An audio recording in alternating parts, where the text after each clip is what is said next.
Assalamualaikum warahmatullahi wabarakatuh.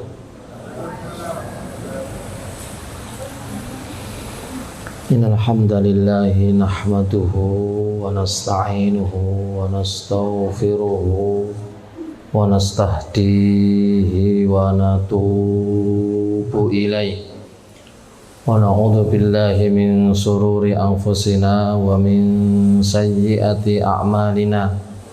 Man yahdihillahu fala mudhillalah wa man yudlilhu fala hadiyalah. Asyhadu an la ilaha illallah wahdahu la syarikalah wa asyhadu anna Muhammadan abduhu wa rasuluh la nabiyya wa la rasula ba'dah. Allahumma salli wa sallim wa barik ala nabiyyina Muhammadin wa ala alihi wa sahbihi ajma'in. Ya ayyuhalladzina amanu taqullaha haqqa tuqatih wa la tamutunna illa wa antum muslimun.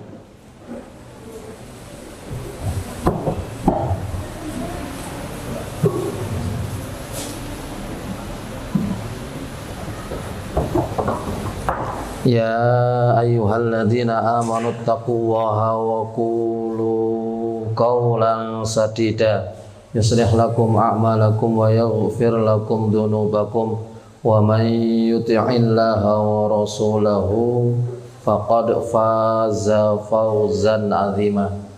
Amma ba'du fa inna asdaqal hadisi kitabullah wa khairal hadyi hadyu Muhammadin sallallahu alaihi wasallam wa syarrul umuri muhdatsatuha wa kullu muhdatsatin bid'ah wa kullu bid'atin dhalalah wa kullu dhalalatin finnar.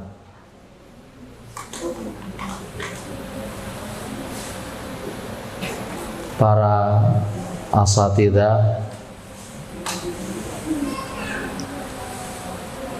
dan seluruh staf yang ada di yayasan, terkhusus kepada beliau Bapak Ketua Yayasan Ustaz Zainal,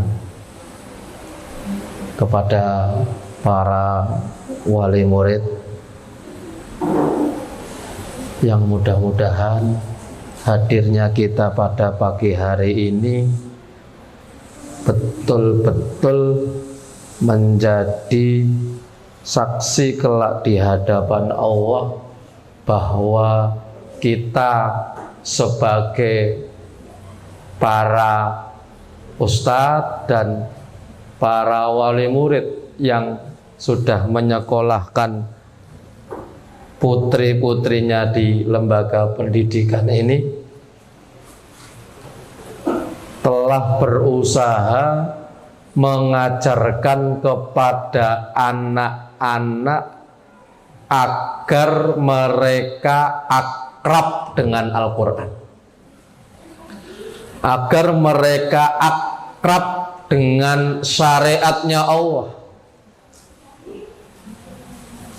Karena berusaha mengajarkan Islam kepada anak itu sebuah kewajiban.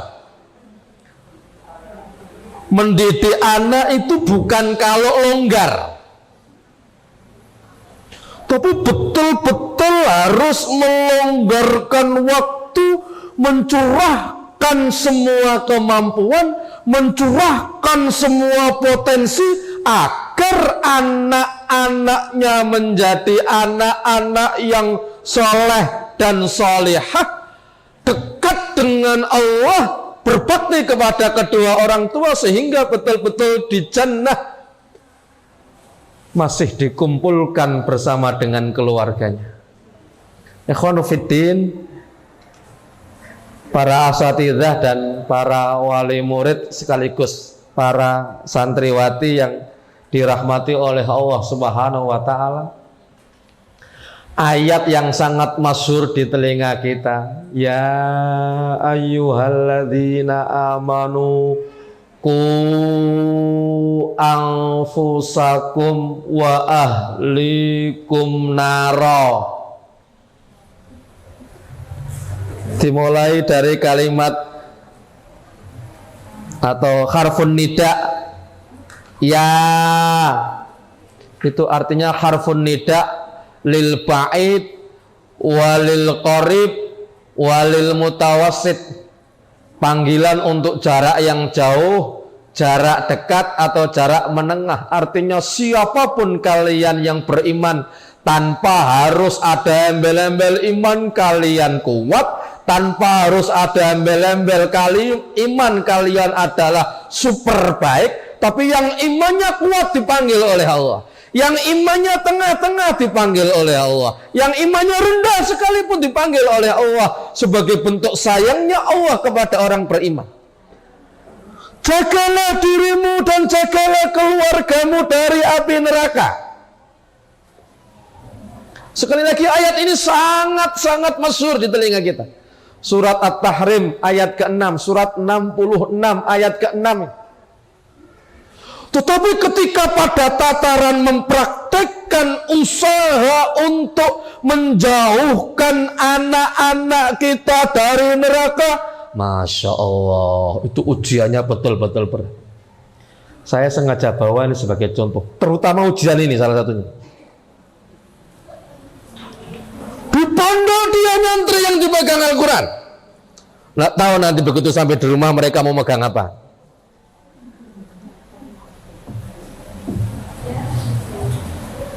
Sampai-sampai karena beratnya urusan ini, Allah memberi peringatan kepada kita bahwa anak-anak itu bahkan ada yang menjadi musuh buat orang tuanya. Ya ayyuhalladzina amanu inna min azwajikum wa auladikum aduwwal lakum. Surat At-Taghabun, surat ke-64 ayat 14. Orang-orang yang beriman sesungguhnya ada sebagian istri kamu, ada sebagian anak kamu yang bahkan menjadi musuh buat kamu. Wa na'udzubillah min dzalik.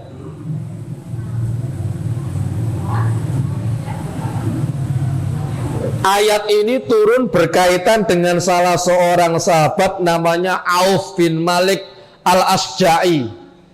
Begitu Imam Al-Qurtubi yang wafat tahun 671 Hijriah dalam kitab tafsir beliau Al-Jami' li Ahkamil Quran.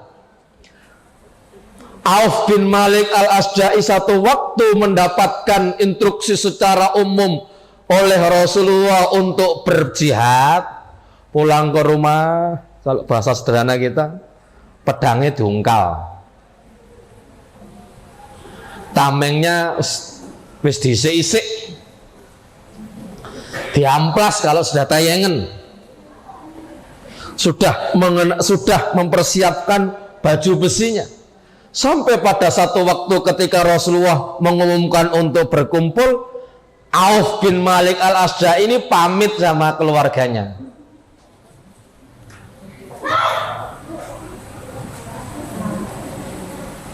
Ketika itu istrinya mengatakan, kalau Anda keluar untuk berperang, sementara kalau keadaan perang itu antara membunuh atau dibunuh, lah nanti kalau jenengan sedo,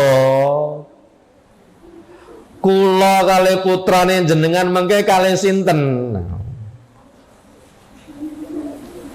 Sambil menangis, yang sampai pada akhirnya Auf bin Malik kembali menanggalkan baju besinya, kembali melepaskan tamengnya dan meletakkan pedangnya, tidak jadi ikut berangkat berjihad.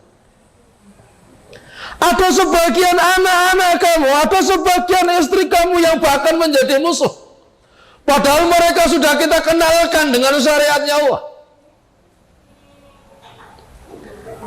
Di sisi yang lain ada anak yang oleh Allah dibahasakan untuk kita mereka sebagai ujian buat orang tuanya. Ujian itu setidaknya ada dua hal.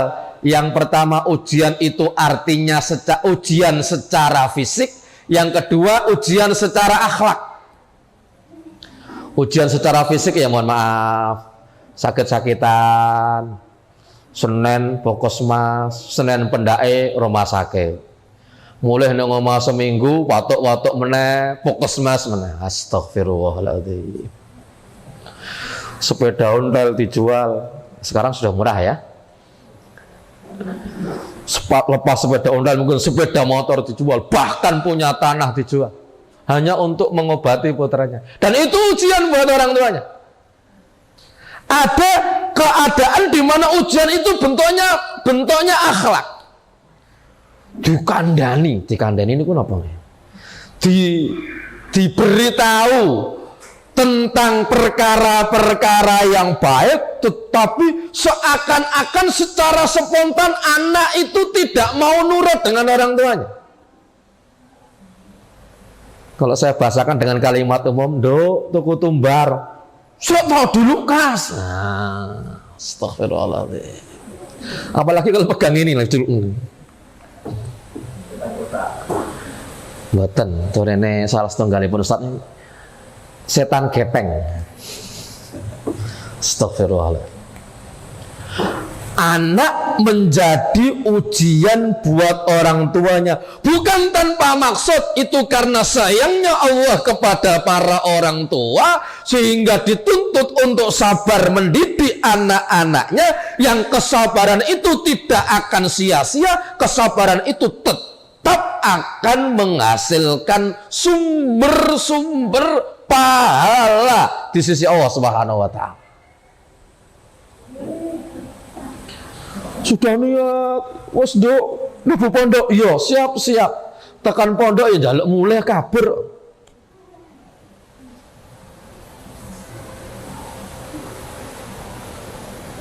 Sekali lagi, ada anak yang menjadi ujian buat orang tuanya. Yang ketiga, ada anak yang cuma bisa dibangga-banggakan oleh orang tua. Al-malu wal banuna zinatul hayatid dunya. Harta benda dan anak-anak itu kadang cuma sesuatu yang dibanggakan sebagai perhiasan duniawi orang tua.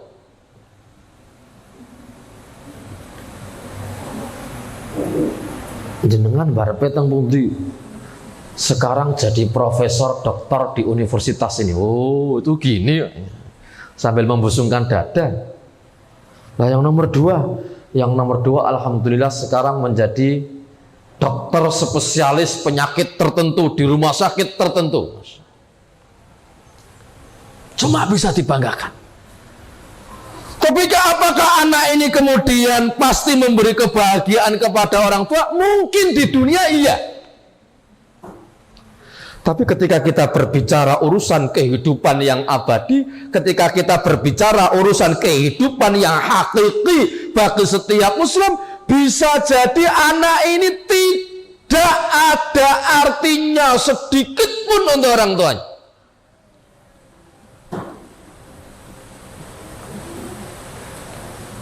Kalau anak cuma bisa dibanggakan di dunia, bisa jadi bahkan dia tidak hafal doa kebaikan untuk orang tua itu tidak hafal. Mungkin doa Rabbighfirli wali walidayya warhamhuma kama rabbayani shaghira, itu sudah tidak dihafal lagi. Sementara mungkin nama-nama ini, nama-nama kaitannya dengan duniawi, bisa jadi paling hebat. Apalagi kalau anak-anak hari ini ya, kalau TPA itu mau Rabbighfirli wali walidayya itu apal seartine. Gua begitu seragamnya ganti biru putih, sosro grodal gratul. Apalagi kalau sudah abu-abu putih. Apalagi kalau seragam bebas. Ndadi. Dongakno wong tuamu le, wong tuamu ben ning alam kubure penak. Paes wonge apik, ora usah didongakno sama naman. Padahal aslinya ra iso ndonga. Astagfirullahaladzim. Lah, ada anak tipe keempat yang oleh Allah diangkat sebagai oleh Allah diingatkan kepada kita dalam narasi, dalam satu kalimat doa. Allah cantumkan itu di dalam surat Al-Furqan, surat ke-25 ayat 74. Rabbana hab lana min azwajina wa dzurriyyatina qurrata a'yun. Masya Allah, menjadi penyejuk jiwa. Bagaimana tidak menjadi penyejuk jiwa bagi orang tuanya ketika di dunia mereka akrab betul dengan Allah, mereka akrab betul dengan kitab buah yang mereka senantiasa buka hampir di setiap harinya, bukan hanya sehari sekali, bahkan 2 kali, bukan hanya sehari 2 kali, bahkan hampir setiap selesai sholat 5 waktu dia buka Al-Quran, dia ulangi lagi hafalannya, dia baca lagi. Masya Allah, orang tua melihat itu langsung nyes. Coba bayangkan kalau ada seorang laki-laki, seorang suami atau seorang bapak pulang dari kerja, ngetok pintu rumah, assalamualaikum, dijawab waalaikumsalam. Kemudian di dalam rumah itu sudah terdengar suara tangisan anak-anak, bukan karena sesuatu, tapi hanya gara-gara rebutan HP, dur-duran, waduh nangis. Bu Erake tak wis ra kuat nahan, akhirnya mlayu ndelik ning ndi ra mudeng. Wes kono urusannya anakmu. Masya Allah, itu rasanya itu kayak sesak. Walaupun seorang muslim ketika menghadapi itu tidak harus dia dalam arti bersedih yang tidak berbuat apa-apa. Seorang muslim ketika melihat itu dia akan berusaha menjadikan itu sebagai sumber pahala di hadapan Allah Subhanahu wa taala. Menjadi qurratu ayun, anak yang menjadi qurratu ayun, penyejuk jiwa.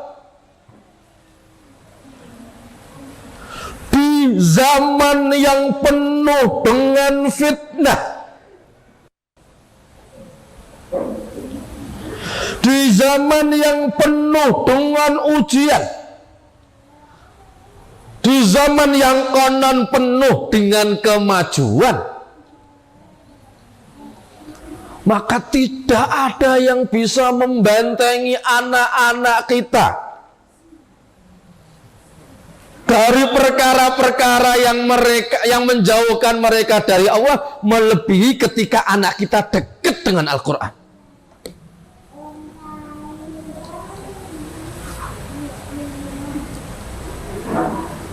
Ketika mereka akrab dengan Al-Quran,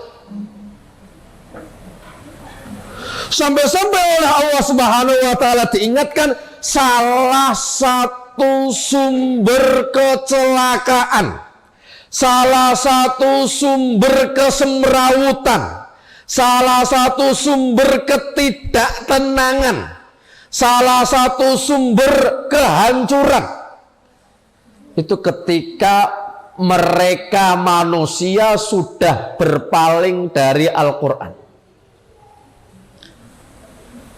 Surat Toha ayat 124. Wa man a'radha an dzikri fa inna lahu ma'isyatan dongka wa nahsyuruhu yaumal qiyamati a'ma. Wa man, dan siapapun orangnya, man ismul mausul yang menyebutkan yasmulu alal am, artinya siapapun orangnya, laki-laki, perempuan, tua, muda, besar, kecil, selama dia sudah balik, man siapapun orangnya, a'radha, berpaling, an dzikri, dari Al-Quran, kata Imam Al-Qurtubi, ad-dini wa tilawati kitabi wal amali bima fih, Barang siapa berpaling dari kitabku, barang siapa berpaling dari membaca kitabku, dan barang siapa berpaling dari mengamalkan apa yang ada di dalam kitabku, fa inna lahu ma'isyatan dongka, maka baginya kehidupan yang sempit. Rumah bisa jadi luas, kendaraan bisa jadi mewah, tapi kehidupannya terasa sempit. Keterangan makna sempit oleh para ulama digambarkan dalam suasana, dalam keadaan yang sangat banyak. Ada yang di antara mereka menerangkan Allah akan permudah dia mendapatkan rezeki yang haram, disusahkan mendapatkan yang halal. Itu bagian daripada makna ma'isyatan dongka. Dimudahkan untuknya rezeki yang haram, disusahkan rezeki yang halal.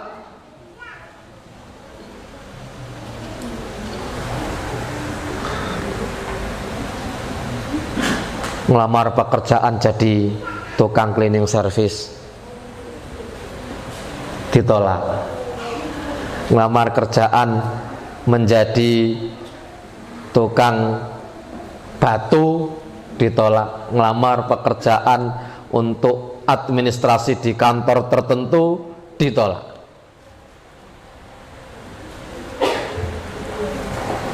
Begitu ngelamar pekerjaan di pabrik ciu,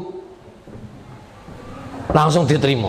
Inna lillahi wa inna ilaihi raji'un. Begitu ngelamar pekerjaan di bank-bank konvensional, diterima. Inna lillahi wa inna ilaihi raji'un. Ma'isyatan dongka itu bisa jadi artinya dhayiqan haqiqatan. Artinya dia akan mendapatkan kesempitan secara hakikat. Hidup dalam suasana kurang. Punya anak, anaknya ya mohon maaf, yang satu narkobawan, yang kedua ini, yang kedua itu, yang keempat Masya Allah, sampai yang terakhir tukang maling. Hidup dalam betul-betul suasana sempit. Kenapa orang mendapatkan kesempitan itu? Karena mereka berpaling dari Al-Quran. Lah, bapak-bapak, para wali murid menyekolahkan putrinya di ma'had ini, berharap agar anak-anak itu betul-betul menjadi anak-anak yang akrab dengan Al-Quran. Jadi adik-adik putri, saya ingatkan, setelah hari ini Anda belajar, sudah setingkat menengah, hafalan Anda sudah banyak, walaupun saya tidak mendengar langsung berapa yang paling minimal, tapi saya kira-kira ya minimal 5 juz. Itu kira-kira, padahal perkiraan saya itu keliru, karena iming-imingnya 15 juz minimal. Anda sudah punya hafalan Al-Quran, apakah dengan itu Anda puas? Maka Anda harus berani menjawab di dalam hati Anda, menjawab di dalam hati anak-anak, saya tidak akan mencukupkan sampai di sini, saya akan lebih dalam lagi mengkaji Al-Quran, saya akan lebih dalam lagi memahami Al-Quran, hidup saya betul-betul akan saya gunakan untuk Al-Quran, karena itulah pada hakikatnya kehidupan. Para asatidzah, para wali murid, dan para anak-anak yang kami muliakan, Al-Quran itu akan membawa kepada kebahagiaan.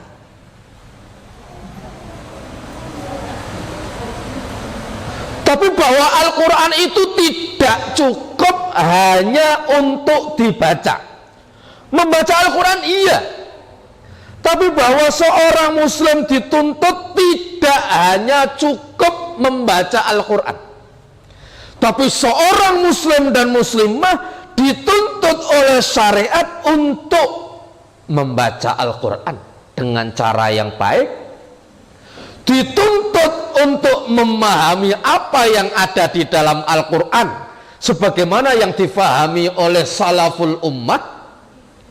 Seorang muslim dituntut bukan hanya sekedar faham, tapi dituntut untuk mengamalkan apa yang ada di dalam Al-Quran, sehingga akan terpraktekkan dalam kehidupan sehari-hari. Langkah kakinya dibimbing oleh Al-Quran, gerakannya dibimbing oleh Al-Quran, aktivitas hariannya terwarnai oleh Al-Quran. Saya teringat dengan seorang sahabat Nabi, masih muda, namanya Harisah bin Suraqah. Satu waktu beliau dari kaum Ansar,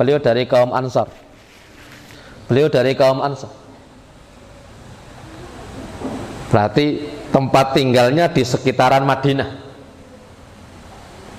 Dia datang lewat di dekat Rasulullah. Kemudian Rasulullah bertanya kepada Harithah ini, kaifa asbahta ya Harithah?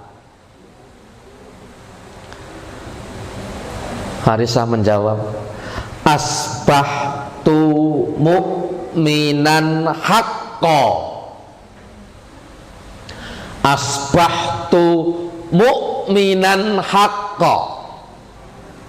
Harithah, bagaimana keadaanmu pagi hari ini? Kurang lebihnya begitu. Harithah, bagaimana keadaanmu pagi hari ini? Itu jawaban Harithah, asbahtu mu'minan haqqo. Ya Rasulullah, pagi hari ini saya betul-betul menjadi seorang mukmin yang haqqo. Rasulullah Shallallahu Alaihi Wasallam, ungdur mataku ya Harithah, perhatikan apa yang kamu telah jawab ya Harithah. Fa inna likulli qaulin haqiqatan, karena pada hakikatnya setiap kata-kata itu ada hakikatnya. Maka Harithah memberikan jawaban, aziftu nafsi anid dunya. Ya Rasulullah, saya sudah merasa bosan di dunia. Fa ashartu laili, kemudian saya hidupkan waktu malam saya. Watma'tu nahari, dan saya rela berlapar-lapar di siang hari saya. Wa ka'anni angduru ila arsy rabbi barizan, seakan-akan aku sudah melihat kepada arsy Allah Subhanahu wa taala yang terpampang. Kalau saya ringkas hadis yang panjang ini, saya melihat para penduduk surga, mereka sudah saling ziarah, saling kunjung mengunjungi. Saya sudah ingin segera berjumpa dengan mereka ya Rasulullah, berada di dalam jannah. Alzim, Rasulullah bersabda, alzim ya Harithah nawwarallahu qalbak, berpegang teguhlah dengan apa yang telah kamu lakukan ya Harithah, sesungguhnya Allah akan memberikan cahaya di hati kamu. Artinya Harithah mampu seperti ini. Seorang pemuda, umurnya dalam satu riwayat belum genap 20 tahun, itu sudah merasa bosan dengan dunia. Karena begitu keinginan sangat kuat untuk mendapatkan kebahagiaan di negeri akhirat, sehingga satu-satunya cara yang beliau lakukan pada saat itu, fa ashartu laili, saya hidupkan waktu malam saya. Hidupkan untuk apa? Untuk sholat tahajud. Salat tahajud yang dibaca apa? Salat tahajud yang dibaca ayat-ayat Al-Quran. Anak-anak yang sudah hafal 15 juz, biasakan qiyamul lail. Yang sudah hafal 10 juz, biasakan qiyamul lail. Hafalan Anda berapapun, hafalan antuna berapapun, gunakan itu sebaik-baiknya. Lebih khusus di waktu malam, digunakan untuk sholat tahajud. Saya juga mengingatkan ini termasuk kepada kita para orang tua. Kita para orang tua menggunakan waktu malam dengan sholat tahajud, diusahakan setidak-tidaknya setiap malam kita bisa witir. Lebih indah lagi ditambah 2 rakaat, lebih lengkap lagi kita bisa bangun di sepertiga malam akhir, lebih indah lagi kita bisa bangun di setengah malam, lebih indah lagi kita bisa bangun di 2/3 malam. Al-Quran yang akan mengantarkan kita ke sana. Lebih-lebih ketika kita baca kemuliaan-kemuliaan yang diberikan oleh Rasulullah, iming-iming indah yang disampaikan oleh Rasulullah kepada orang tua yang mampu mendidik putra-putrinya hafal Al-Quran. Man qara Al-Quran, barang siapa yang membaca Al-Quran, wa hafidhahu, kemudian dia menjaganya, wa amila bihi, dan dia mengamalkan apa yang ada di dalam Al-Quran. Saya ringkas, Allah Subhanahu wa ta'ala kelak akan memanggil orang tua tadi, dan anak yang hafal Al-Quran tadi akan diminta oleh Allah untuk meletakkan satu pakaian kebesaran mulai dari ujung kepala. Untuk apa saya mendapatkan ini, kata para orang tua? Itu karena anakmu yang ketika di dunia menjadi ahli Al-Quran. Maka saya sekali lagi ingatkan, tidak cukup nak kalau hanya menghafal Al-Quran. Saat ini Anda sudah menghafal Al-Quran, ada yang diantara antunna yang sudah hafal sekian, tidak cukup. Anda harus mulai menata lagi untuk bukan hanya sekedar menghafal, tapi bagaimana memahami isinya. Selain hanya tidak cukup hanya sekedar memahami isinya, tetapi bagaimana harus mulai mengamalkan apa yang ada di dalam Al-Quran.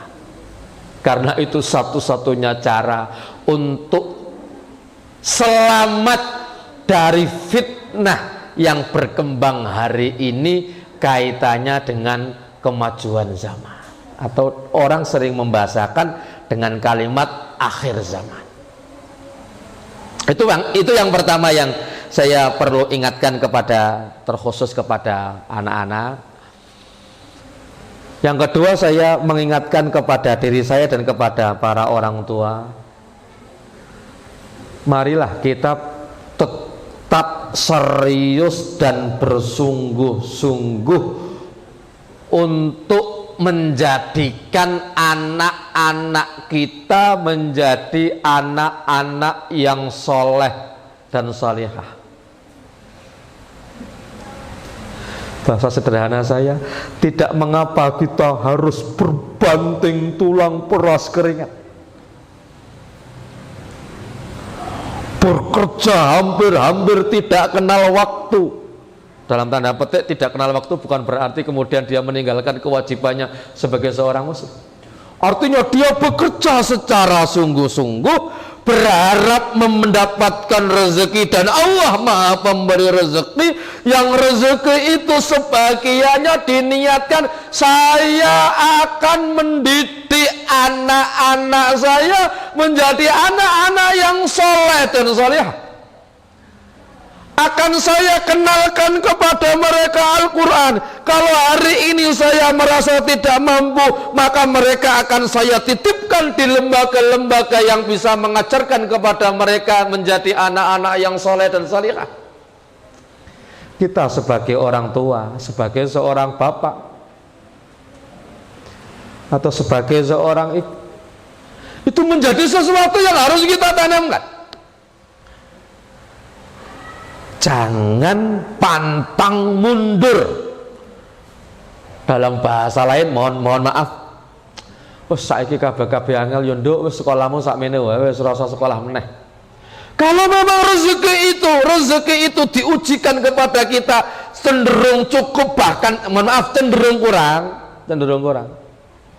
masih jauh dari kalimat cukup, kita tidak akan pernah berputus asa untuk mencarikan anak kita pendidikan yang bisa menjadikan mereka soleh dan solehah. Usaha kita, mungkin kita punya kenal siapa, mungkin kita punya lembaga apa yang bisa membantu, silahkan. Tapi jangan pernah putus asa. Saatnya betul-betul itu terjadi, kita juga berusaha secara maksimal. Saya mengingatkan, tetap rawat anak kita, jaga anak kita, jangan sampai mereka tidak mengenal Al-Quran, tidak mengenal ajarannya. Ini kepada para orang tua. Jadi saya termasuk diantaranya, kami sebagai orang tua selalu mencoba, mari bersama-sama kita semuanya menumbuhkan semangat dalam urusan mendidik. Karena itu pada hakikatnya yang akan memberi manfaat pada kehidupan baik di dunia kita, lebih-lebih kehidupan di akhirat kita. Terlalu banyak hadis yang menceritakan bagaimana kehidupan alam kubur. Terlalu banyak hadis yang menerangkan bahwa Al-Quran juga bisa memberi syafaat kepada pembacanya, kepada yang menghafalkannya, kepada yang mengamalkannya. Termasuk terlalu banyak dan masyhur juga hadis di telinga kita, idza mata ibnu adam in qata amalu illa min thalath. Ketika anak Adam meninggal dunia, semua amalnya terputus kecuali 3. Salah satu dari 3 itu adalah waladun solihun yad'ulahu, anak yang soleh yang mendoakan kedua orang tuanya. Masih berapa menit lagi jatah saya? Yang terakhir, yang ketiga, kepada para asatidzah, khususnya kepada beliau bapak-bapak yayasan beserta seluruh stafnya, saya juga mengingatkan beratnya antum mendidik, yang kadang-kadang sampai urusan keluarga agak sedikit terbengkelai.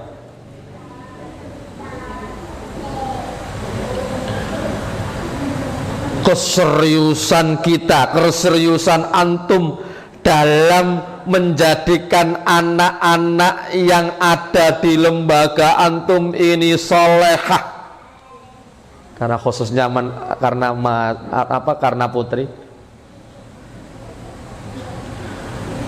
Satu hal yang tidak boleh dilepaskan dalam kehidupan kita sebagai seorang pendidik. Yang pertama, ikhlas, sebagaimana disebut oleh beliau tadi, Ustadz Muqarrabi. Yang pertama, ikhlas. Tapi yang kedua ini mudah-mudahan itu lebih bisa dalam lagi menyentuh kita. Setelah kita memiliki kemampuan untuk mendidik anak-anak kita, sampai lembaga kita sudah besar sedemikian rupa, bahkan hari ini sudah sampai angka 12. Saya tambahkan, selain ikhlas harus, saya tambahkan, jangan pernah berbangga diri dan merasa paling berjasa.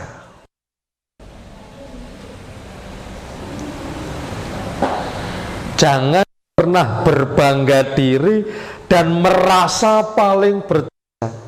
pondok iki ora eneng aku dadi apa. Khawatirnya itu adalah strategi setan untuk merusak setiap pahala yang telah Allah berikan kepada mereka para pendidik, kepada para ustadz dan ustadzah.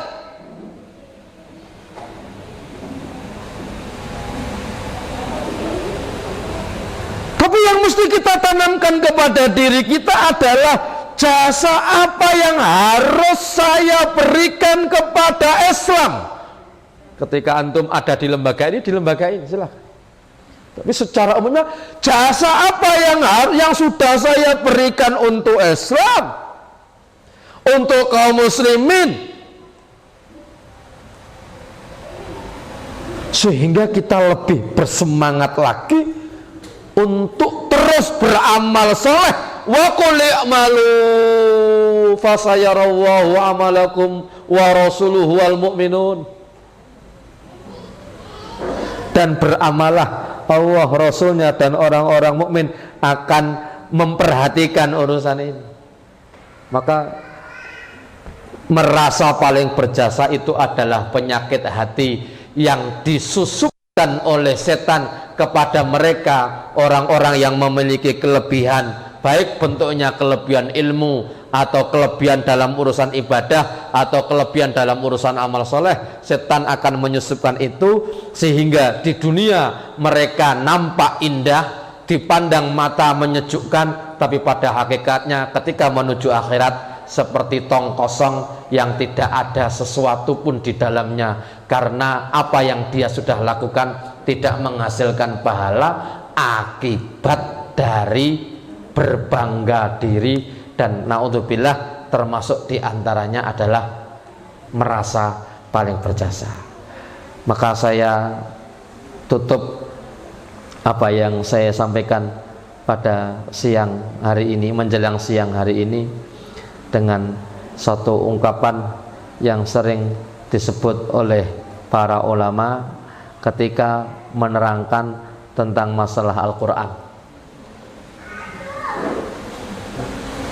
Kalimat ini nanti bisa dirujuk di dalam kitab Mukhtasar Minhajul Qasidin yang ditulis oleh Imam Ibnu Qudamah, yang saya ringkas maknanya: seorang muslim tidak akan pernah cukup waktunya untuk mempelajari seluruh isi dan kandungan Al-Quran. Tapi seorang muslim punya kewajiban sama untuk tetap terus belajar Al-Quran. Mempelajari semuanya itu mungkin sesuatu yang ya bagi kita mungkin sesuatu yang berat. Tapi bahwa Islam mengajarkan kepada kita agar supaya kita tetap terus belajar Al-Quran seberapapun yang akan didapat, karena keseriusan dia mempelajari Al-Quran menunjukkan keseriusannya di dalam menggapai kebahagiaan kehidupan akhirat. Demikian yang saya sampaikan pada kesempatan siang hari ini. Ada salah kata, mohon untuk dimaafkan karena kebodohan saya. Ada benarnya datangnya dari Allah Subhanahu wa taala.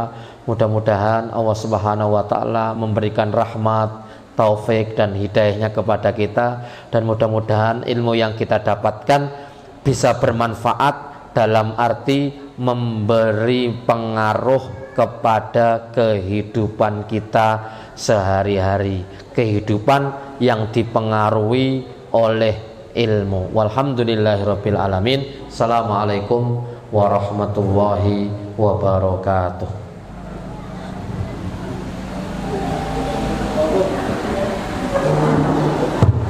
Sekalian doa.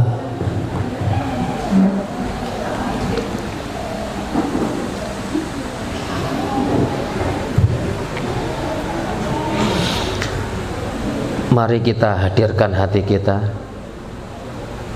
bersama-sama berdoa kepada Allah Subhanahu wa taala, mudah-mudahan hadirnya hati ini menjadikan doa-doa kita diijabahi oleh Allah Subhanahu wa taala. Inna Allaha wa malaikatahu yusholluna 'alan nabiy ya ayyuhalladzina amanu shallu 'alaihi wa sallimu taslima. Allahumma shalli 'ala Muhammad wa 'ala ali Muhammad kama shallaita 'ala Ibrahim wa 'ala ali Ibrahim wa barik 'ala Muhammad wa 'ala ali Muhammad kama barakta 'ala Ibrahim wa 'ala ali Ibrahim fil 'alamin innaka Hamidum Majid. Allahumma ighfir mu'minina wal mu'minat al ahya'a minhum wal amwat innaka antas sami'un qaribum mujibud da'wah. Rabbana zalamna anfusana wa illam taghfir lana wa tarhamna lanakunanna minal khasirin.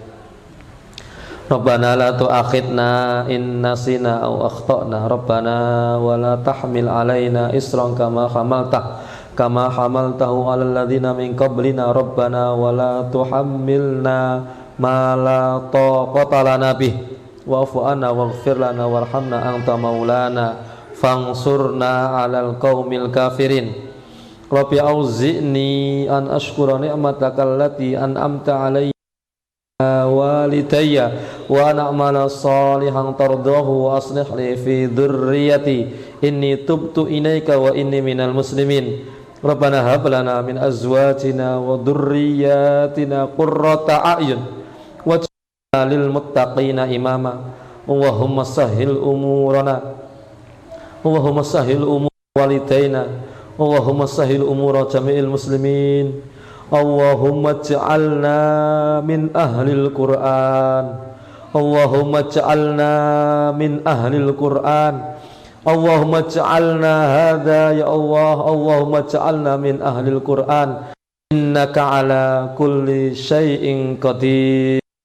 Rabbana atina fid dunya hasanah wa fil akhirati hasanah wa qina adzabannar. Wa sallallahu ala Muhammadin wa ala alihi wa sahbihi ajma'in walhamdulillahi rabbil alamin.